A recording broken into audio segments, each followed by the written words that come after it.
Las momias egipcias, cuerpos conservados a lo largo de la historia que nos hablan desde el inframundo. Y escáneres computarizados que las desentrañan virtualmente para revelar sus secretos. ¿Fue Tutankamón asesinado? La tecnología guarda la respuesta. Reviviremos el proceso y descubriremos cómo protegerlas del paso del tiempo en El secreto de las momias.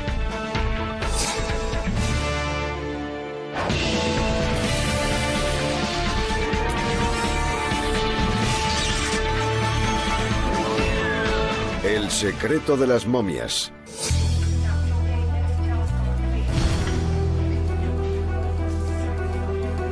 Este paciente está a punto de someterse a la tecnología más avanzada.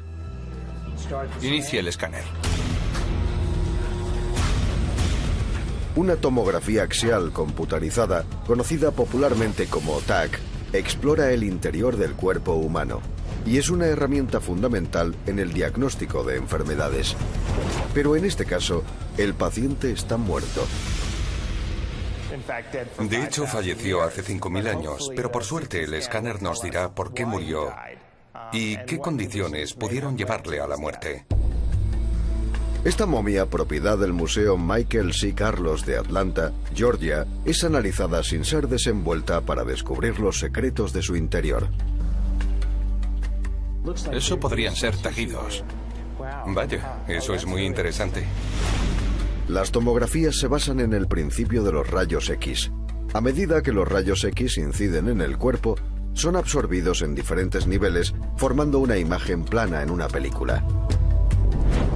En el caso de las tomografías, los rayos X se proyectan desde diferentes ángulos con respecto al sujeto para generar cortes transversales o secciones.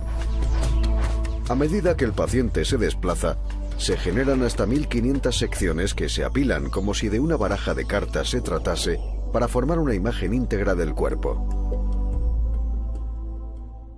La tecnología ha revolucionado tanto el estudio de las momias como su tratamiento en los museos, porque no solo nos ha ayudado a comprender cómo se hacían, sino que nos ayuda a conservarlas para las futuras generaciones. En el otro extremo de Estados Unidos, en el Museo Egipcio Rosicrucian en San José, California, se exhibe una pequeña momia desde hace más de 75 años. El misterio de esta pequeña momia radica en quién fue, en cómo vivió esta persona y en cómo murió. Y dado su tamaño, se creía que era un niño. Para desvelar el misterio oculto bajo el vendaje, la doctora Amy Ladd, junto con un grupo de expertos en tomografías, llevaron a cabo uno de los exámenes médicos más avanzados jamás realizado a una momia egipcia.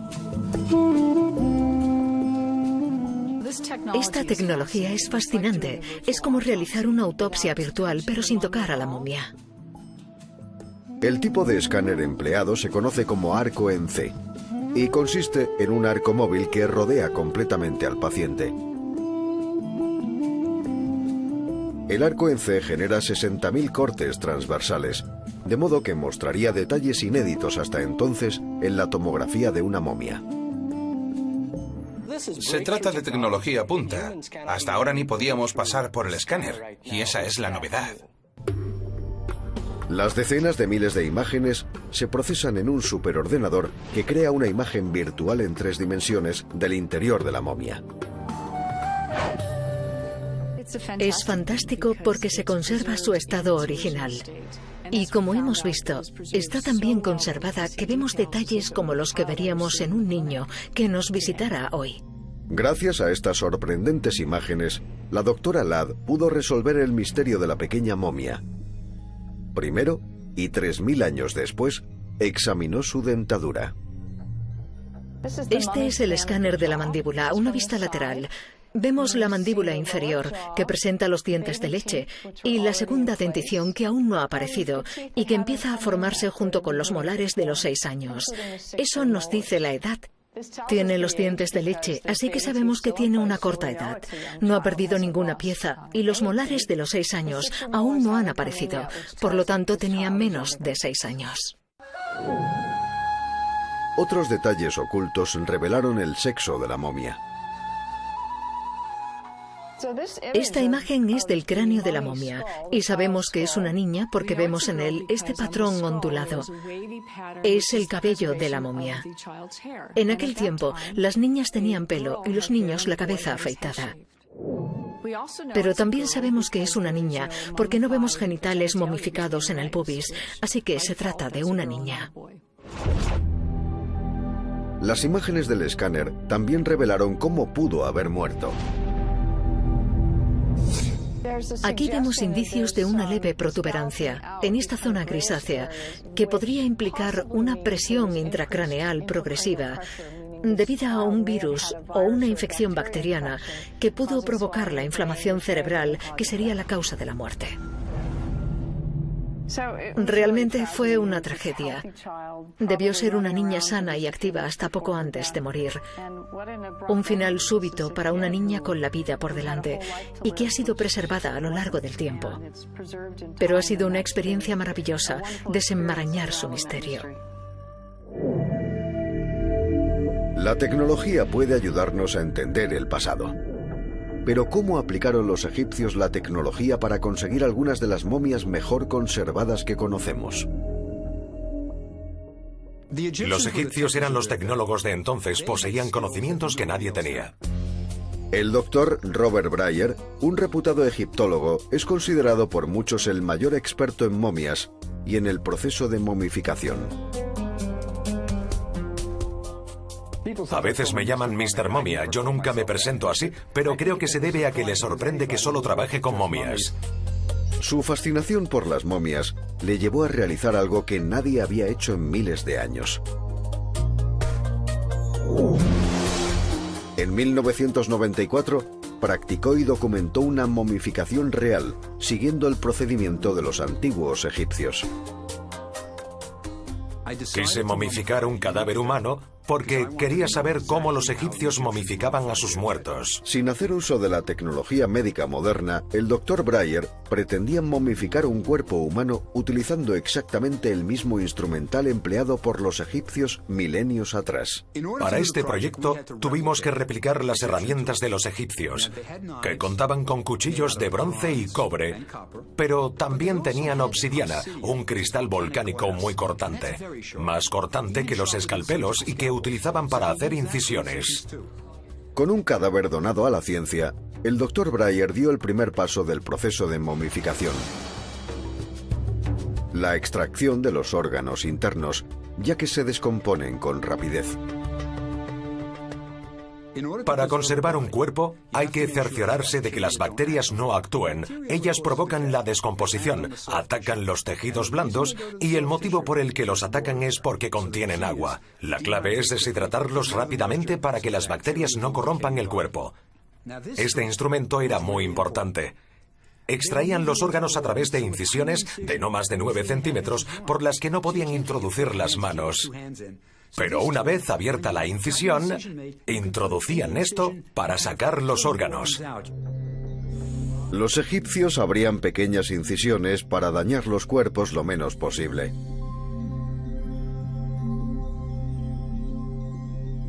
Los antiguos embalsamadores retiraban todos los órganos: el estómago, los pulmones, el hígado, el páncreas y la vesícula biliar. El único que no tocaban era el corazón. Dejaban el corazón en su sitio porque creían que pensaban con el corazón. No sabían que pensaban con el cerebro y por eso lo dejaban, porque lo necesitaban en el otro mundo. Una vez extraídas las vísceras, los egipcios las almacenaban y las enterraban con la momia en unos recipientes denominados vasos canopos. Realmente eran tarros, tenían tapa y estaban huecos, y las tapas tenían la forma del dios que protegía las vísceras. Los antiguos egipcios guardaban los órganos para protegerlos. Los primeros enterradores no conservaban el cerebro porque creían que producía mucosas. Y para reducir al mínimo el daño craneal, lo extirpaban a través de la nariz. Sin duda, lo más complicado para los egipcios era extraer el cerebro. Y lo hacía un cirujano con experiencia, alguien que sabía lo que hacía.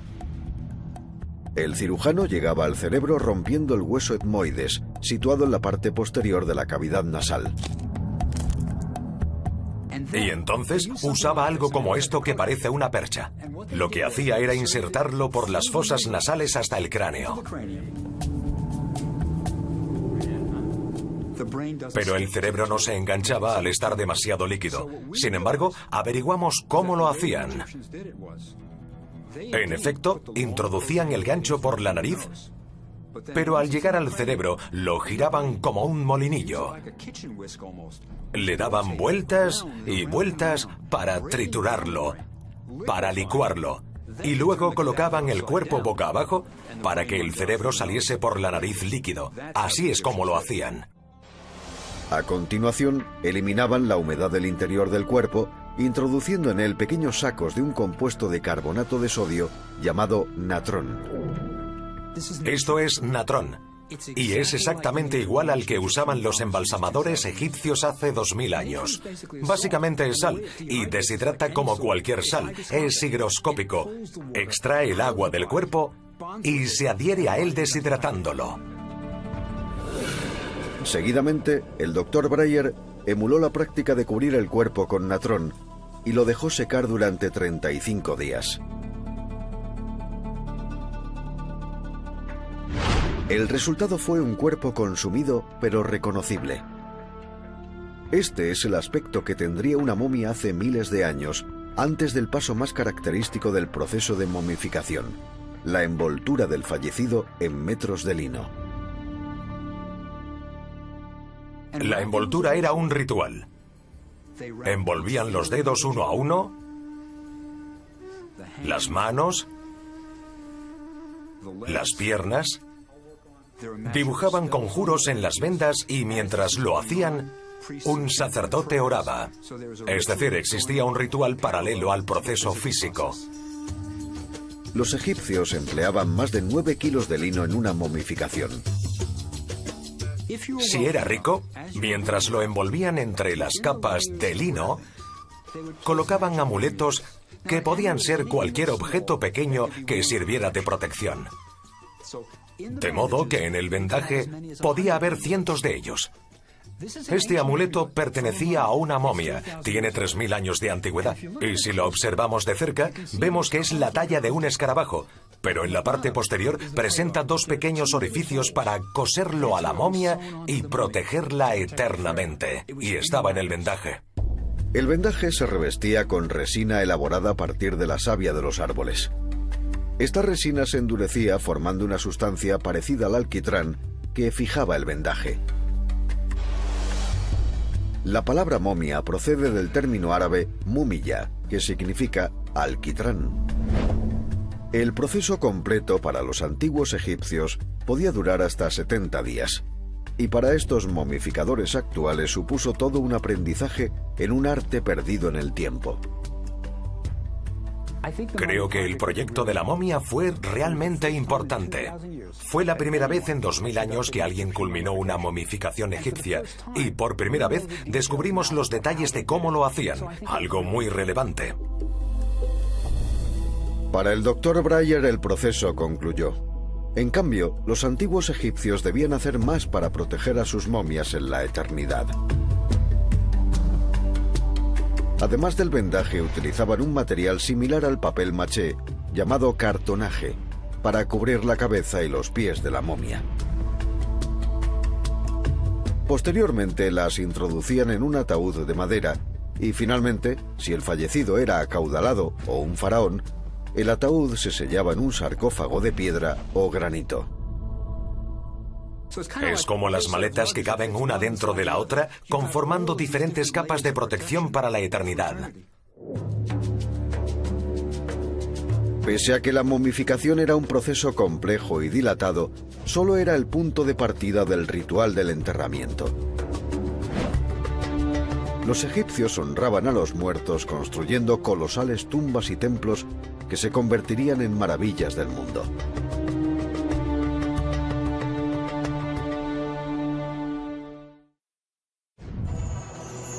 Egipto es el único país del mundo donde el proceso de conservación de un cadáver pasó a ser una forma de arte. Los egipcios empezaron a desarrollar sus técnicas antes del 3000 a.C. La momificación fue descubierta casi por accidente por los antiguos egipcios. Con un clima tan cálido y seco, la arena es prácticamente un horno. Hacían los enterramientos en fosas en el suelo y vieron que esos cuerpos se conservaban muy bien, como el pescado ahumado. Así que cuando descubrieron lo que la naturaleza podía hacer, comenzaron a desarrollar técnicas muy sofisticadas para poder hacer de forma artificial lo mismo. A medida que evolucionó a lo largo de los siglos, la momificación derivó en una gran industria. Con respecto a la momificación, los egipcios iban muy por delante del resto de Oriente Próximo. Nadie lo hacía como ellos. Además de tener los recursos, era un país poderoso que había conquistado Oriente Próximo. El dinero era necesario para hacer esto y ellos lo tenían. Pudieron permitirse perfeccionar esta forma de arte. Los egipcios aplicaron la tecnología y los recursos no solo en la momificación. También construyeron grandiosas tumbas. Un vasto complejo que las alberga se denomina necrópolis o ciudad de los muertos. El diseño y la tecnología para hacer las tumbas eran muy sofisticados y rigurosos. Trabajaban con herramientas de bronce con las que horadaban cámaras, en ocasiones de hasta 100 metros de profundidad, en piedra caliza. Y normalmente el equipo de constructores del faraón tardaba unos 40 años en terminar la tumba. Todo un logro de la ingeniería considerando lo que tenían a su disposición. La Gran Pirámide de Keops, una de las 7 maravillas del mundo, es una tumba alzada gracias a esa organización y a esas tecnologías de construcción. Sigue siendo el edificio de mampostería más grande jamás construido. Y lo hicieron para alojar, justo en su centro, una pequeña cámara mortuoria para la momia del faraón.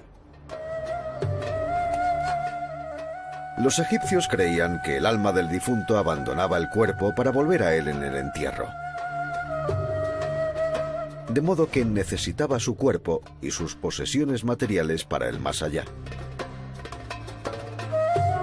El diseño básico de la mayoría de las tumbas egipcias constaba de 3 compartimentos esenciales: la entrada, la cámara de las ofrendas y la cámara mortuoria. Este es el típico acceso a una antigua tumba egipcia. Los jeroglíficos nos indicarían quién está sepultado en ella. Además, nos darían la bienvenida y encerraría un maleficio. El maleficio o la advertencia que nos lanza este jeroglífico es: si venís con malas intenciones, huid antes de que sea demasiado tarde. Pero como tenemos buenas intenciones, podemos pasar.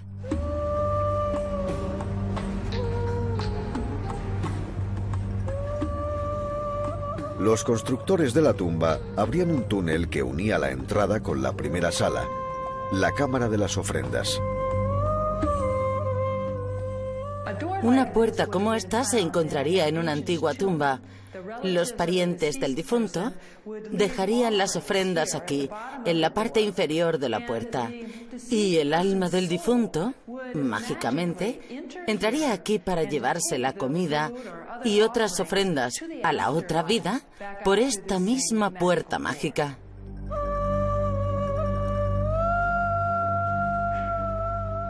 Y construyeron pasadizos en ocasiones de hasta 90 metros de largo que desembocaban en la cámara final. Ahora estamos en la cámara mortuoria. Este es el sarcófago de granito. En su interior estaría el sarcófago de madera que contenía el cuerpo del dueño de la tumba, y todo se enterraba en el suelo. Los jeroglíficos y las imágenes de la cámara mortuoria describen la vida que el propietario de la tumba quería vivir en el más allá. Y en la cámara se incluirían las pertenencias que el difunto esperaba utilizar en la otra vida. Los tesoros que quería llevarse al más allá. Estos grandes tesoros se convirtieron en objetivos fáciles para los ladrones de tumbas, pero idearon barreras para proteger las riquezas. Taponaron los pasadizos que comunicaban con la cámara mortuoria. Con lo primero que un ladrón se topaba cuando daba con la tumba eran 270 metros de fragmentos de piedra compactados que debía perforar para llegar al sarcófago. Con el paso de los siglos, fueron complicando el interior de las tumbas con el fin de confundir a los asaltantes. A menudo las tumbas egipcias eran diseñadas sobre todo para ocultar a la momia, para guardarla en secreto. Y una forma era utilizando pasadizos falsos, puertas falsas y cámaras falsas para que la gente se perdiera en esa especie de laberinto. Sin embargo, esto disuadió poco a los ladrones. A menudo profanaban las tumbas para hacerse con las riquezas destinadas para el más allá. La consecuencia del saqueo de las tumbas a lo largo de los siglos ha sido que un número incalculable de objetos muy valiosos se han perdido o dispersado. Pero una amenaza mayor que el saqueo de tumbas estaba por llegar. En el 525 a.C., los persas conquistaron Egipto, a los que le siguieron los griegos y los romanos. Los invasores estaban fascinados por la momificación y permitieron que la práctica continuase. Pero más tarde, en el 642 de nuestra era, los árabes ocuparon Egipto y el Islam se erigió como religión dominante. La momificación no estaba permitida y vio su fin. Entonces se perdió ese arte. Egipto fue finalmente invadida por los árabes, pasó a ser un país musulmán y, en cierto sentido, se separó del mundo cristiano, de modo que durante la Edad Media y el Renacimiento perdimos el contacto con Egipto y el arte de la momificación desapareció. Las dunas hicieron acto de presencia. Se perdieron templos. Las tumbas quedaron enterradas bajo la arena y se quedaron ahí, esperando a que los arqueólogos las descubrieran. Con el avance de otra superpotencia conquistadora, las momias de Egipto fueron redescubiertas. En 1798, Napoleón invadió Egipto y trajo consigo a varios científicos para que documentasen su cultura. Fueron ellos quienes realizaron las primeras investigaciones arqueológicas en Egipto y fue así como Occidente supo de Egipto. Cuando publicaron los primeros dibujos e ilustraciones, la gente pudo ver por primera vez descripciones precisas de las momias. Ahí fue cuando Europa descubrió la egiptomanía. Durante el siglo XIX y principios del XX, las momias egipcias se transformaron en tesoros históricos codiciados por todos los museos del mundo. Cuando se dieron cuenta de la importancia de las momias, que eran parte de la historia, empezaron a exhibirlas en museos, cuidando de ellas, y eso derivó en su estudio.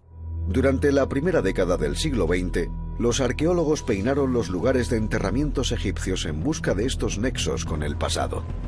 Uno de los descubrimientos más importantes fue la tumba del rey Tutankamón, donde además de tesoros, se ocultaba una maldición y posible asesinato.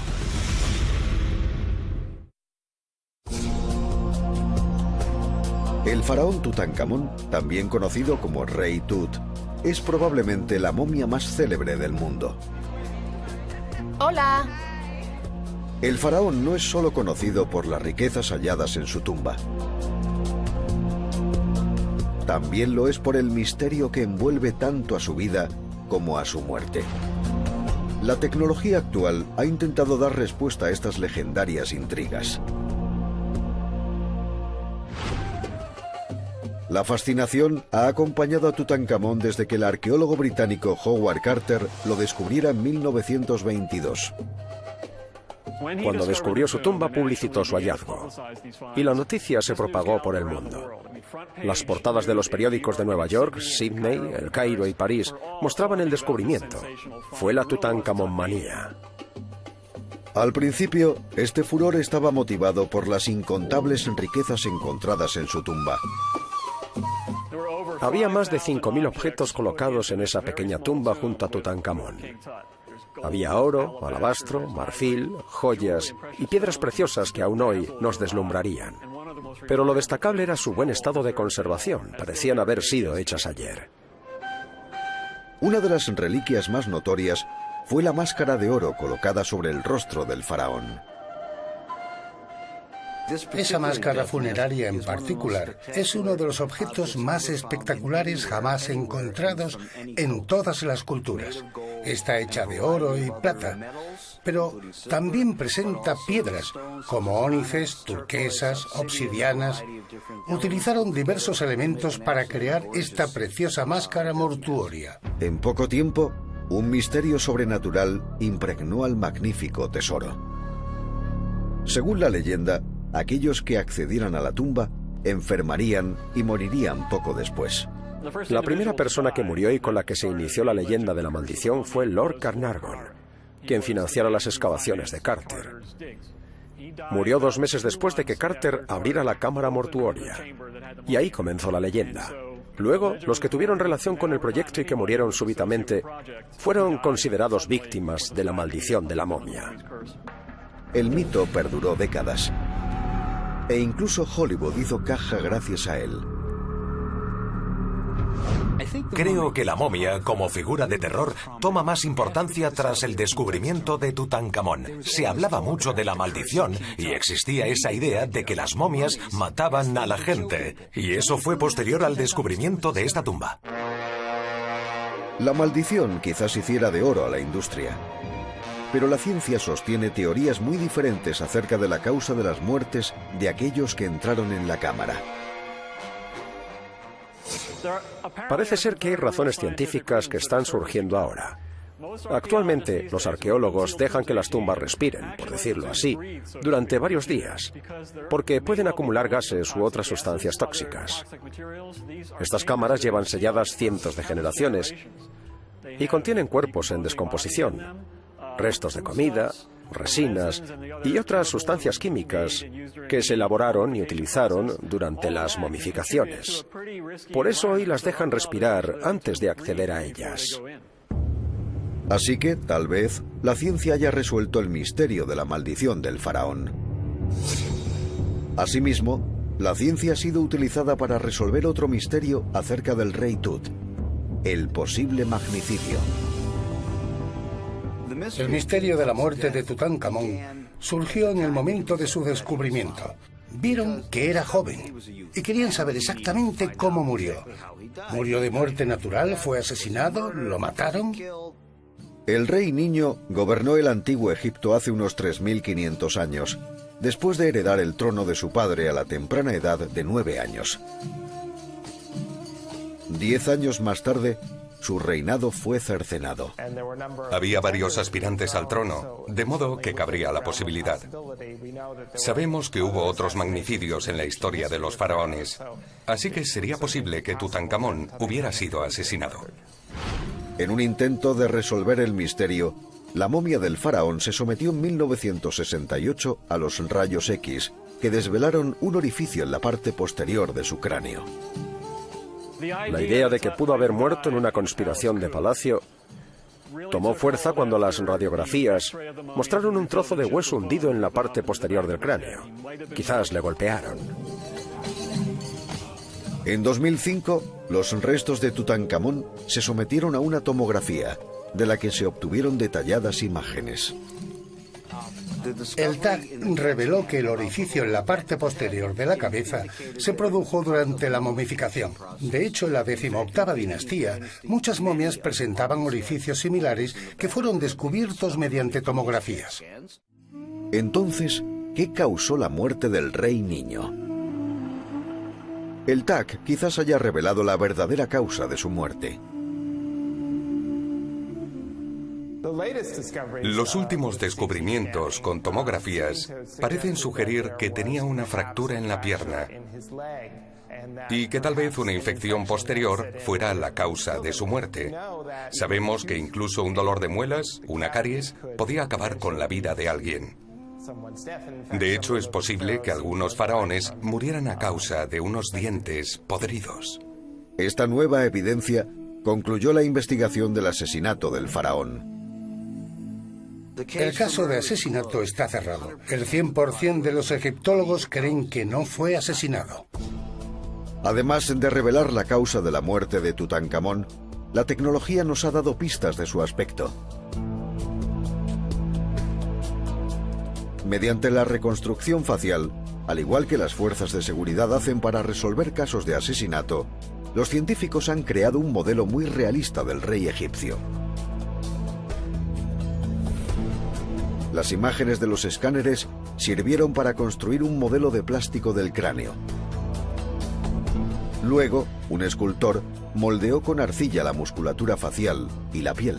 Un artista definió los detalles, el grosor de las cejas, la nariz, los labios y la forma aproximada de las orejas. Y finalmente, unos ojos de cristal, el cabello y una recreación exacta del maquillaje completaron la reconstrucción. Este es el rostro de Tutankamón.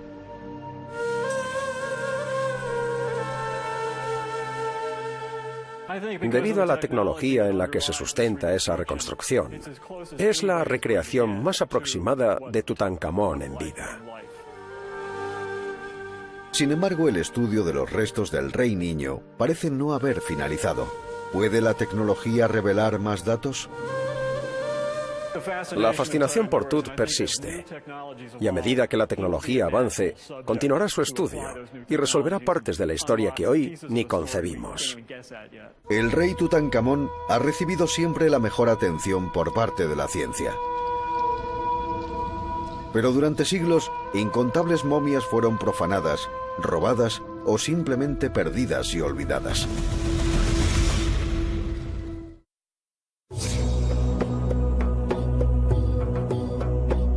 Si los antiguos egipcios hubieran sabido que sus momias iban a ser profanadas, quizás hubieran dudado en embalsamarlas para la eternidad. A lo largo del tiempo, las momias han sido utilizadas para todo tipo de cosas. Se creía que el polvo de una momia otorgaba la inmortalidad. Y los boticarios europeos comenzaron a triturar momias para utilizarlo como ingrediente y ayudar a los enfermos. En la Guerra de Secesión norteamericana escaseó el papel. Y el lino de las momias, las vendas, se enviaban a Estados Unidos, se procesaban y se hacía papel para diferentes industrias. Los aristócratas del siglo XIX encontraron un divertimento en la adquisición de momias y la celebración de lo que denominaron sesiones de observación para el público asistente.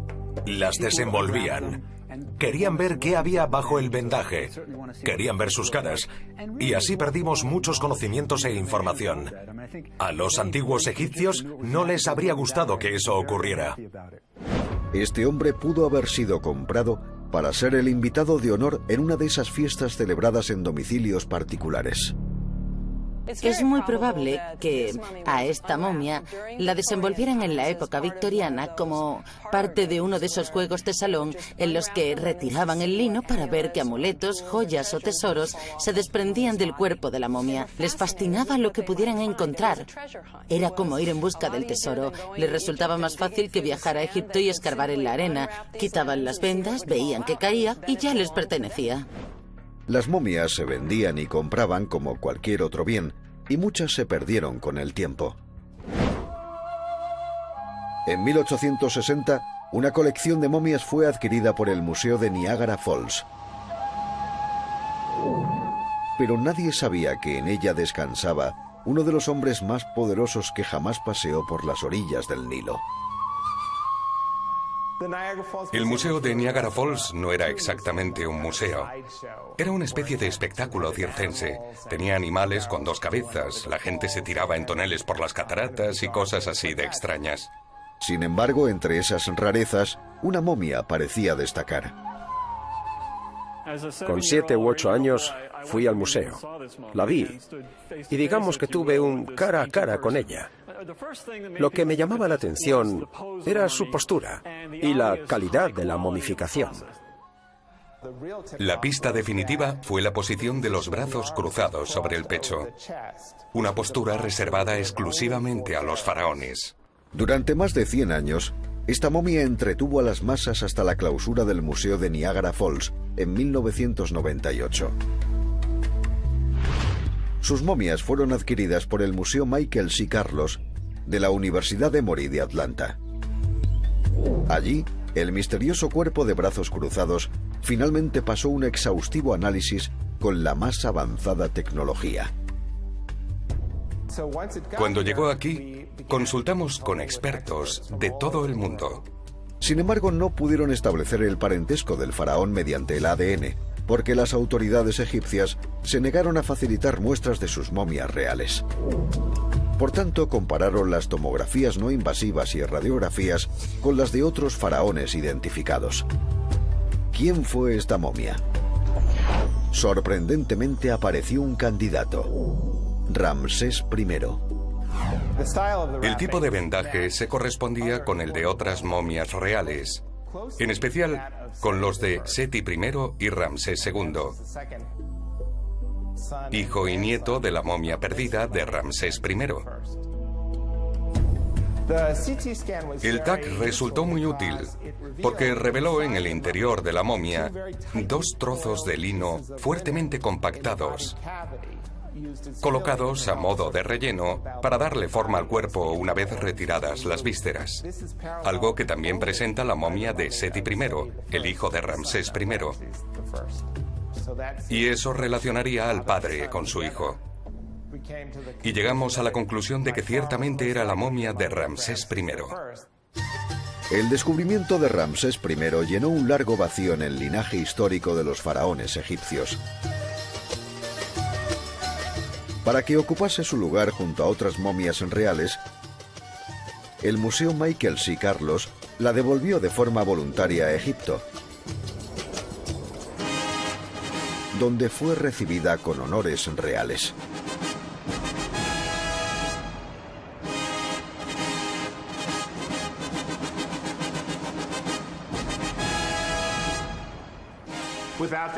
Sin la tecnología, jamás hubiéramos podido determinar que se trataba de la momia de Ramsés I y devolverle su identidad. Del mismo modo que estos científicos utilizaron la tecnología para devolverle a Ramsés su nombre y su honor, otros la han empleado para preservar y evitar que innumerables momias anónimas se convirtieran literalmente en polvo.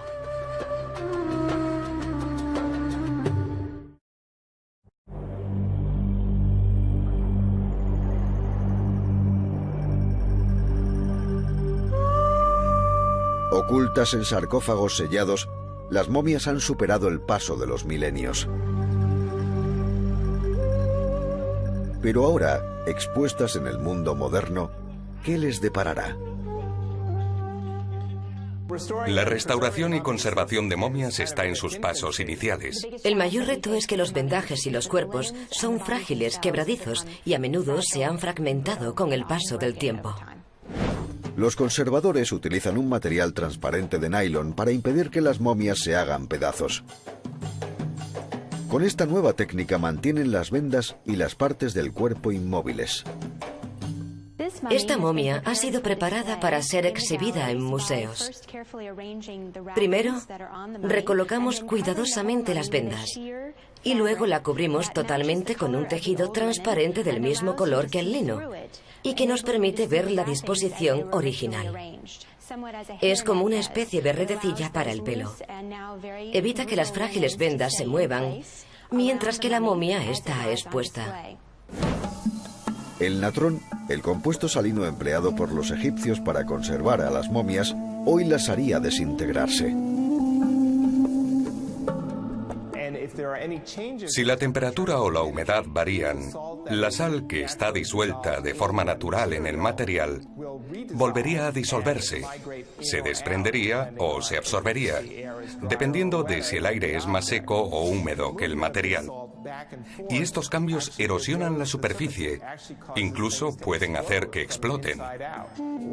Para atajar este problema, se diseñó expresamente un sistema informatizado para el Museo Michael C. que regula la temperatura y la humedad.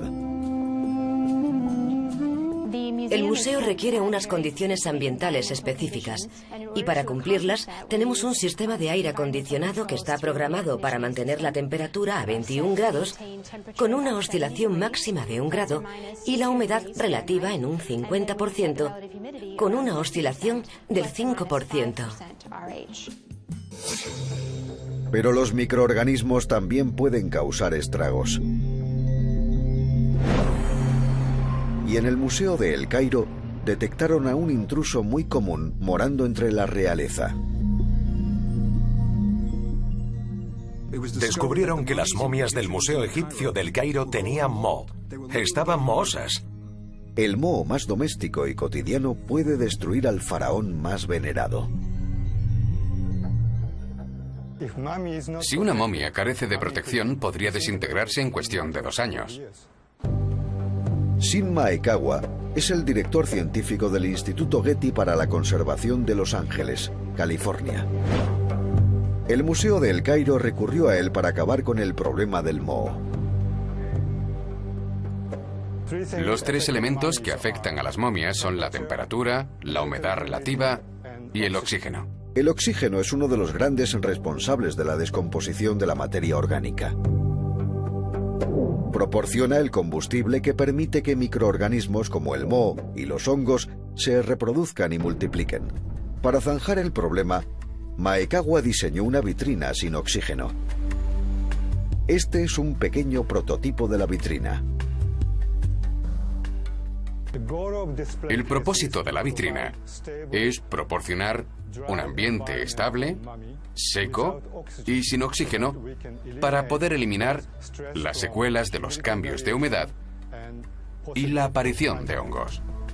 Para crear un ambiente propicio para las momias y desfavorable para los microorganismos, son necesarios 3 materiales adicionales. Un compuesto esencialmente de hierro en polvo para absorber el oxígeno del aire. Gránulos de carbón activado para filtrar impurezas y contaminantes. Y pequeños trozos de gel de silicio para regular la humedad. Los 3 elementos se colocan en el interior de la vitrina. El receptáculo se sella herméticamente. De esa manera, el interior pasará a ser un entorno inhóspito para los microorganismos. Se extrae el oxígeno y se inyecta nitrógeno puro. Ningún organismo vivo sobrevive al nitrógeno. Pero si introducimos una momia ahí, en una atmósfera de nitrógeno, sin hongos, bacterias ni moho, se conservará perfectamente. Ahora, en el Museo Egipcio de El Cairo, las momias reposan en las vitrinas diseñadas por Shin Maekawa. El problema del moho ha desaparecido. Estas vitrinas son fáciles de construir, asequibles, y podemos conservar las momias para siempre. Después de todo, la eternidad era el fin primordial de los antiguos egipcios. Creían que rememorar los nombres de los difuntos y visitar sus restos les otorgaría la vida eterna en el más allá.